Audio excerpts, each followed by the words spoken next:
Hello,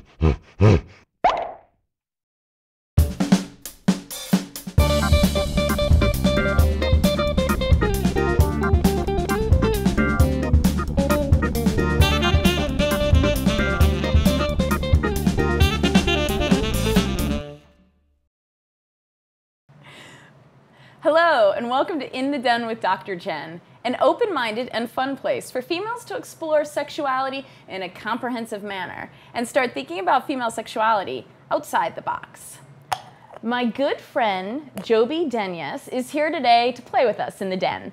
Jobi is a high school teacher in American history and politics who has received multiple awards for her teaching and connection with students in the community. She's been married for 10 years and has one dog named Lucy. And she and her husband, Steve, have decided to not have children.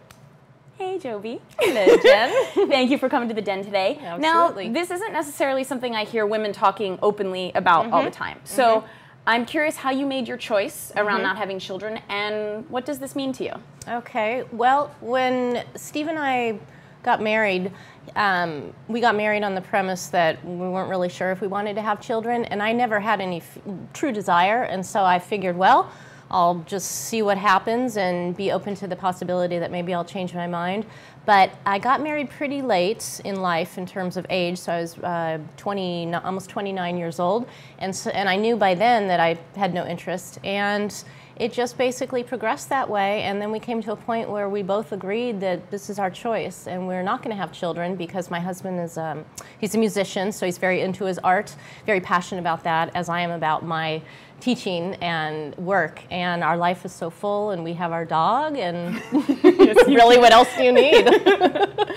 Okay, but so what have the reactions of others been? That's been difficult, very difficult. It's better now that I'm getting older, but it was very difficult, especially people say, oh, well, you have such a great husband, and oh, you're such a great couple, are you going to have kids? When are you having kids? And everyone was kind of waiting, and dealing with that is more difficult than it seems because it's not really accepted out in society. Yeah. I think because people assume that, especially if you're in a relationship, a married relationship, that you're going to have children.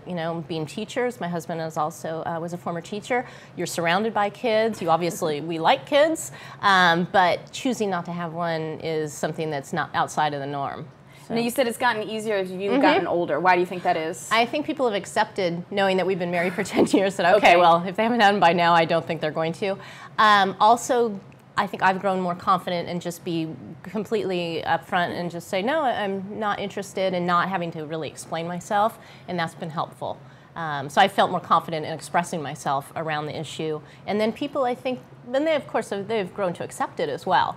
And I think some of my students are surprised, oh, you don't have kids? And I say, oh, no, but this is my dog, Lucy, and I'll show them a picture, and they're all very impressed by that. So it's very interesting, though. So before you felt like you kind of cowered in fear of how people would react, yes. And now you're just firm and confident yes. in it. Okay, yes. That's awesome. Yeah. It is a difficult thing, though, because I think the definition of being female in this culture, especially in mainstream society, is you have kids. And like I said, being in the teaching profession, it's such the norm that choosing not to, you start to wonder, well, what is it about me? What does this say about me?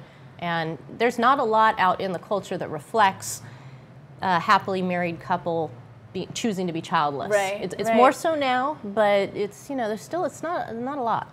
Well, and you just mentioned being female, and so and some folks may say that to you. Well, that means you're not a woman, or how can you be really a woman or fulfilled as a woman without having children? Right. Yeah, and that's a difficult thing. And I'm just like, well, I don't know, but I am, and I'm fine. Right. So having a dog. I think some of the maternal instinct must be obviously geared towards animals because I love animals, and then people also accept that as like, oh, well, they don't have kids, they have pets, that sort of thing. So that sense helpful. of fulfillment and nurturing is still met in that way. Yes. Although even if I didn't have a dog, I wouldn't feel some big hollow, in my life. I don't necessarily feel that instinct, but I think it makes other people feel better knowing, well, okay, you don't have kids, but now you can at least do something, you can nurture your dog. So that's kind of interesting to see that perception out there. Well, and you just made me think of some, do you think it makes people nervous that you don't want to have children? Like, is there something? Certainly. Why? What do you think? I think it basically, because so many people just assume that they're going to have children, that when you meet somebody who's choosing to do something that is out of the norm, that's completely different, it perhaps, I mean, and I can only, just imagine what they're thinking. I think it makes them question, well, wow, there's another route to go? You know, wow, you're going to get married and you're not going to have children? Is that even a possibility? So I think in that way, and also, as my husband once pointed out, when, especially in the early years when it was very difficult and a lot of my friends start having kids, people like to see their life validated. So if you have kids and you know, if you're a person that has kids and somebody else has kids, you can feel validated, you have that common bond, but what happens if that person chooses to live differently, you know? So I think it's that contrast. That's a very good point. Yeah.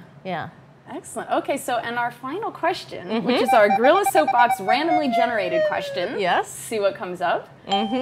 Oh, what is the most sensual song to you? Well, I think that would have to be Tupelo Honey by Van Morrison.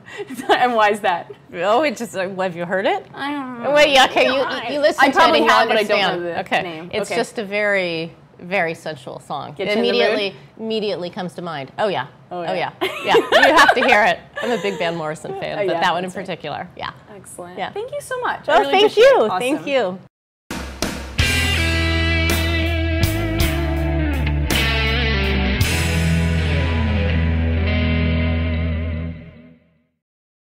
Sexual fun fact number 412. True or false? Female turkeys engage in wild orgies in order to get inseminated. Good question. Actually, I believe that's false. However, the reason we wanted to share this with you is so that we could tell you that sometimes turkeys can reproduce without having sex. Yes, some commercial turkey hens occasionally produce young from unfertilized eggs in a process called parthenogenesis.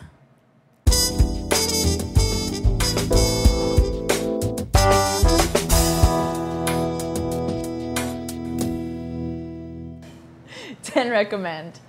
For many people, having and raising children will definitely be one of the most fulfilling and powerful life experiences. Yet, I find there's much unconsciousness around this decision to have children. The number of couples who marry and haven't come to terms with differing opinions around having children or raising children.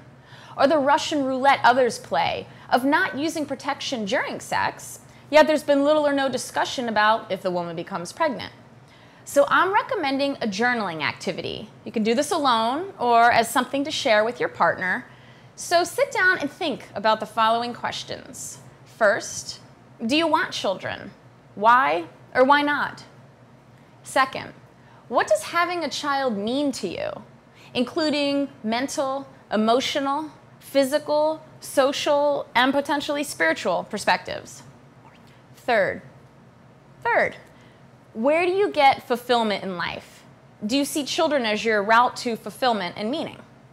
Now, there's no right or wrong answers here, just ways of learning more about yourself and your partner. So if you want to share your choices around children, visit me at DrJennsDen.com or ZipZapToys.com or email me at Jennifer@DrJennsDen.com. And if you're a woman out there who's interested in bringing greater balance and passion to your life and want to rise to the next level of joy and pleasure, drop me an email for a half-hour trial session to see how we could possibly work together. So, remember the turkeys and be kind to yourself.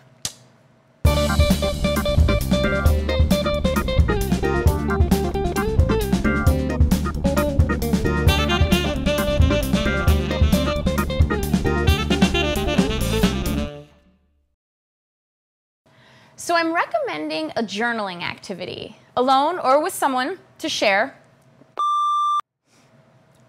Go back. Share and what? I just said someone instead of something. If you're sharing your you need to do this journaling activity first.